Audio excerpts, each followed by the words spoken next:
Shanti, ayan. Yes. Shanti, first time mo ba mag? Opo, first time din. Totoo? First time ko talaga, coach. Hindi pa ako nagta-twerk. Never ako nag-twerk sa harap ng tao. Since first time nyo, itotodo ko tong femme choreography na to. Hindi pwedeng sweet lang tayo. Kailangan femme talaga tayo. So, lahat ng levels, magka-floor works tayo. Ayun na nga.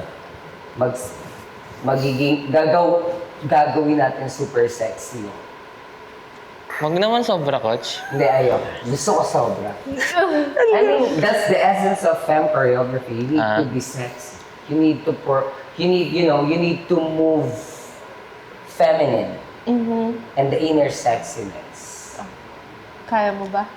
I will try my best. Kaya mo baka Kaya ko. initin mo ulo ko.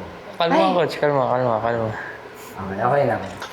Yung mga fans ko kasi never nila ako nakikitang mag-twerk na talagang totoong ano. Totoo ba? Kaya yun yung laging ano nila sa akin, kumaltag ka, mag-twerk ka. Kasi Okay. Hindi ko pinapakita. So it's gonna be the first time. Mag-thank you kayo sa akin, mga fans ni Shanti. Dahil kapag twerkin natin si Shanti. Siya kasi may dahilan. Tingin ko kaya naman yan. Hindi ko na sinabi. By the end of this rehearsal, makikita ko na kung paano mag-twerk si Shanti. Bakit naman napaka-tension? Parang nakatakot naman yung Kaya nga. yung dating. Natatakot na ako! Feeling ko kaya naman ni Shanti. It's just that, nag-hold back pa lang din siya sa mga movement niya. And naniniwala akong magaling siya. Naniniwala din akong magaling si Jeremy. Magaling daw. So,